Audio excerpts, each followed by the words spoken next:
ವಿಜಯ್ಗೆ ಅಧಿಕಾರ ತಪ್ಪಿಸಲು ಬದ್ಧ ವೈರಿಗಳ ಮಧ್ಯೆ ದೋಸ್ತಿ ಆಗುತ್ತಾ ಅಂತಂದ್ರೆ ಬದ್ಧ ವೈರಿಗಳ ಪಕ್ಷದಲ್ಲಿ ಏನಾದ್ರೂ ಮೈತ್ರಿ ಆಗುತ್ತಾ? ದ್ರಾವಿಡ ನಾಡಲ್ಲಿ ತಂತ್ರ ಪಾಲಿಟಿಕ್ಸ್ ನಲ್ಲಿ ಕ್ಷಣ ಕ್ಷಣಕ್ಕೂ ಟ್ವಿಸ್ಟ್ಗಳು ಸಿಗ್ತಾ ಇದೆ.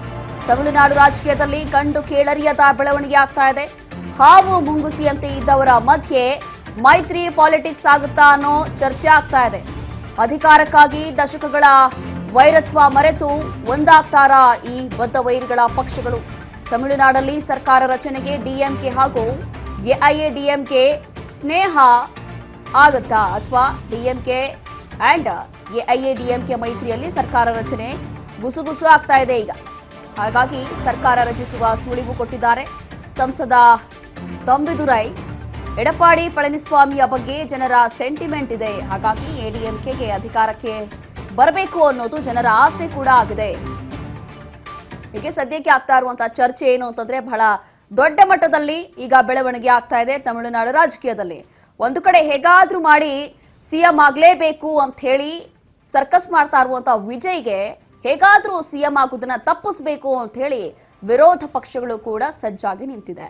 ಹಾಗಾಗಿ ಒಂದು ಕಡೆ ಸಿಎಂ ಆಗ್ಬೇಕು ಅಂತ ಹೇಳಿ ಸರ್ಕಸ್ ಮಾಡ್ತಾ ಇರುವಂತಹ ವಿಜಯ್, ಮತ್ತೊಂದು ಕಡೆ ವಿಜಯ್ ಸಿಎಂ ಆಗಬಾರ್ದು, ಇಲ್ಲಿ ಟಿವಿಕೆ ಪಕ್ಷ ಅಧಿಕಾರದಲ್ಲಿ ಬರಬಾರ್ದು ಅಂತ ಹೇಳಿ ಈಗ ಡಿಎಂಕೆ ಹಾಗೂ ಎಐಎಡಿಎಂಕೆ ಒಂದಾಗ್ತಾ ಇದೆ. ತಮಿಳುನಾಡು ರಾಜಕೀಯದಲ್ಲಿ ಬಿಗ್ ಬೆಳವಣಿಗೆ ಆಗ್ತಾ ಇದೆ. ದಳಪತಿ ದೂರವಿಡಲು ಬದ್ಧ ವೈರಿಗಳ ಮಧ್ಯೆ ದೋಸ್ತಿ ಆಗಬಹುದು. ಎಐಎಡಿಎಂಕೆ ಸರ್ಕಾರ ರಚನೆ ಬಹುತೇಕ ಫಿಕ್ಸ್. ಹಾಗಾದ್ರೆ ಬಾಹ್ಯ ಬೆಂಬಲ ನೀಡಲು ಮುಂದಾಗಿದೆ ಡಿಎಂಕೆ ಅನ್ನೋ ಚರ್ಚೆ ಆಗ್ತಾ ಇದೆ. ಸರ್ಕಾರದಲ್ಲಿ ಭಾಗಿಯಾಗಲಿದೆ. ಎಐಎಡಿಎಂಕೆಗೆ ಬೆಂಬಲ ಸಿಗಬಹುದು. ಸರ್ಕಾರದಲ್ಲಿ ಭಾಗಿಯಾಗದೆ ಹೀಗೆ ಬೆಂಬಲವನ್ನ ಕೊಡಬಹುದು ಅನ್ನುವಂತ ಚರ್ಚೆ ಆಗ್ತಾ ಇದೆ. ಈ ಸಾಧ್ಯತೆ ಇರಬಹುದು. ವಿಜಯನ ಅಧಿಕಾರದಿಂದ ದೂರ ಇಡಬೇಕು ಅನ್ನುವಂತ ಪ್ಲಾನಿಂಗ್ ಇದೆಲ್ಲವೂ ಕೂಡ ತೆರೆಮರೆಯಲ್ಲಿ ಡಿಎಂಕೆ ಹಾಗೂ ಎಐಎಡಿಎಂಕೆ ನಾಯಕರ ಚರ್ಚೆ ಆಗ್ತಾ ಇದೆಯಂತೆ. ಹಾಗಾಗಿ ಸಭೆಗಳ ಮೇಲೆ ಸಭೆ ಮಾಡ್ತಾ ಇದ್ದಾರೆ. ಶಾಸಕರ ಜೊತೆ ಕೂತ್ಕೊಂಡು ಚರ್ಚೆ ಮಾಡ್ತಾ ಇದ್ದಾರೆ.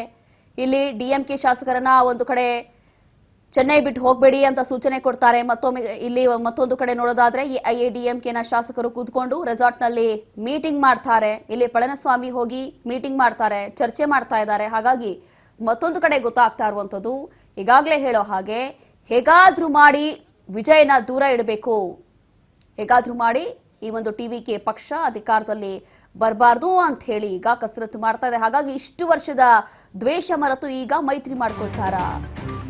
ಎಂಡಿಎಂ ಮೈತ್ರಿಕೂಟಕ್ಕೆ ಈಗ ಎಐಎಂಡಿಎಕ್ಕೆ ಟಾಟಾ ಬೈ ಬೈ ಅಂತ ಹೇಳುತ್ತಾ ಬಾಹ್ಯ ಬೆಂಬಲಕ್ಕೆ ಕಂಡೀಷನ್ ಹಾಕಿರುವಂತಹ ಡಿಎಂಕೆ ಲೀಡರ್ಸ್ ಬಿಜೆಪಿ ದೋಸ್ತಿಯಿಂದ ಆಚೆ ಬಂದ್ರೆ ಎಐಎಡಿಎಂಕೆಗೆ ಬೆಂಬಲ ಸಿಗಬಹುದು. ಹಾಗಾಗಿ ಬಾಹ್ಯ ಬೆಂಬಲ ಬೇಕಿದ್ರೆ ಎನ್ಡಿಎ ಮೈತ್ರಿ ಬಿಟ್ಟು ಬನ್ನಿ ಅಂತಿದ್ದಾರೆ. ಡಿಎಂಕೆ ಷರತ್ತಿನ ಬಹುತೇಕ ಓಕೆ ಎಂದಿದ್ದಾರಂತೆ ಎಐಎಡಿಎಂಕೆ. ಹೀಗೆ ಚರ್ಚೆ ಆಗ್ತಾ ಇದೆ. ಬಿಜೆಪಿ ಗೆದ್ದಿರೋದೇ ಒಂದು ಕ್ಷೇತ್ರ ರಾಜ್ಯದಲ್ಲಿ, ನೆಲೆಯೂ ಇಲ್ಲ. ಹೀಗಾಗಿ ಎನ್ಡಿಎ ಮೈತ್ರಿ ಬಿಡೋಣ ಅಂತ ಇದ್ದಾರೆ ಈಗ ಎಐಎಡಿಎಂಕೆ. ಮತ್ತೊಂದು ಕಡೆ ಅಧಿಕಾರದಿಂದ ಕಾಂಗ್ರೆಸ್ನ ದೂರ ಬಿಡುವಂತ ಪ್ಲಾನ್ ಕೂಡ ನಡೀತಾ ಇದೆ.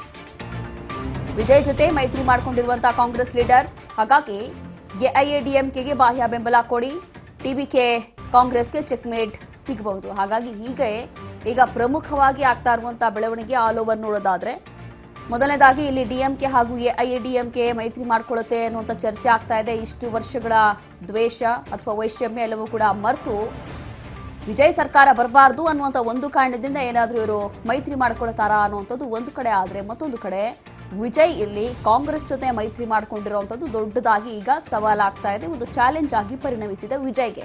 ಕಾರಣ ಏನು ಅಂತಂದ್ರೆ ಇಲ್ಲಿ ಆರೋಪ ಕೇಳಿ ಬರ್ತಾ ಇರುವಂಥದ್ದು ಪ್ರಮಾಣ ವಚನ ಸ್ವೀಕಾರ ಮಾಡಲಿಕ್ಕೆ ಬಿಡ್ತಾ ಇಲ್ಲ. ಇದೆಲ್ಲವೂ ಕೂಡ ಕೇಂದ್ರ ಸರ್ಕಾರದ ಸೂಚನೆ. ಡಿಎಂಕೆ ಎಡಿಎಂಕೆ ಮೈತ್ರಿ ಮಾತು ಸ್ಟಾಲಿನ್ ಕುಟುಂಬಕ್ಕೆ ಕುತ್ತು ಬಂದಿದೆ. ಈಗ ಅಣ್ಣ ಸ್ಟಾಲಿನ್ ನಿರ್ಧಾರಕ್ಕೆ ತಂಗಿ ಕನಿಮೊಳಿ ತೀವ್ರ ವಿರೋಧವನ್ನು ವ್ಯಕ್ತಪಡಿಸಿದ್ದಾರೆ. ಎಡಿಎಂಕೆ ಜೊತೆ ಮೈತ್ರಿಗೆ ಸಂಸದೆ ಕನಿಮೊಳಿ ಆಕ್ರೋಶವನ್ನ ವ್ಯಕ್ತಪಡಿಸಿದ್ರ. ಸ್ಟಾಲಿನ್ ಸಭೆಯಿಂದ ದೂರ ಉಳಿದ ಸಂಸದೆ ಕನಿಮೊಳಿ ಚೆನ್ನೈನ ಡಿಎಂಕೆ ಕಚೇರಿಯಲ್ಲಿ ನಡೀತಾ ಇರುವಂತಹ ಮೀಟಿಂಗ್, ಆದರೆ ಇದರಲ್ಲಿ ಅವರೇ ಭಾಗಿಯಾಗಿಲ್ಲ. ಸಭೆಗೆ ಗೈರಾಗಿ ವಿರೋಧವನ್ನ ವ್ಯಕ್ತಪಡಿಸಿದ್ರ ಸಂಸದೆ ಕನಿಮೊಳಿ ಅನ್ನುವಂಥ ಪ್ರಶ್ನೆ ಈಗ ಇದೇ ಚರ್ಚೆ ಈಗ ಆಗ್ತಾ ಇದೆ. ಇಂತಹ ಇಂಪಾರ್ಟೆಂಟ್ ಹೈ ವೋಲ್ಟೇಜ್ ಸಭೆಯಲ್ಲಿ ಹೈ ವೋಲ್ಟೇಜ್ ಮೀಟಿಂಗ್ ಅಲ್ಲಿ ಕೂತು ಸಂಸದೆ ಕನಿಮೊಳಿ ಭಾಗಿಯಾಗಿಲ್ಲ. ಹಾಗಾಗಿ ಈಗ ಇವರ ವಿರುದ್ಧವಾಗಿಯೇ ಇದ್ದಾರಾ ಅನ್ನುವಂಥದ್ದು ಈಗ ಆಗ್ತಾ ಇರುವಂಥ ಚರ್ಚೆ. ಹೀಗೆ ಒಂದೊಂದೇ ಬೆಳವಣಿಗೆಗಳು ಆಗ್ತಾ ಇದೆ. ಹಾಗಾಗಿ ಈ ತಮಿಳುನಾಡು ಹೋಗಿ ಈಗ ದ್ರಾವಿಡ ಹೈಡ್ರಾಮಾ ಆಗೋಗಿದೆ. ಸಭೆಗೆ ಗೈರಾಗಿ ವಿರೋಧವನ್ನ ವ್ಯಕ್ತಪಡಿಸ್ತಾ ಇದ್ದಾರೆ ಸಂಸದೆ ಕನಿಮೊಳಿ ಅನ್ನುವಂತ ಪ್ರಶ್ನೆ ಈಗ ಹುಟ್ಟುತ್ತಾ ಇದೆ. ಚೆನ್ನೈನ ಡಿಎಂಕೆ ಕಚೇರಿಯಲ್ಲಿ ಒಂದು ಹೈ ವೋಲ್ಟೇಜ್ ಮೀಟಿಂಗ್ ನಡೀತಾ ಇದೆ. ಆದರೆ ಇಲ್ಲಿ ಖುದ್ದು ಸಂಸದೆ ಕನಿಮೊಳಿ ಗೈರಾಗಿದ್ದಾರೆ. ಹಾಗಾಗಿ ಇಲ್ಲಿ ಯಾರ ಪರವಾಗಿ ಯಾರಿದ್ದಾರೆ, ಯಾರ ವಿರುದ್ಧವಾಗಿ ಯಾರಿದ್ದಾರೆ ಅಂತ ಗೊತ್ತಿಲ್ಲ. ಅದರಲ್ಲೂ ಕೂಡ ಇನ್ನ ಮ್ಯಾಜಿಕ್ ನಂಬರ್ಗೆ 6 ನಂಬರ್ ಏನು ಬೇಕಾಗಿದೆಯಲ್ಲ ಅದನ್ನ ಸೀಕ್ರೆಟ್ ಆಗಿಟ್ಟಿದ್ದಾರೆ ವಿಜಯ್. ಇನ್ನೂ ಕೂಡ ರಿವೀಲ್ ಮಾಡ್ತಾ ಇಲ್ಲ.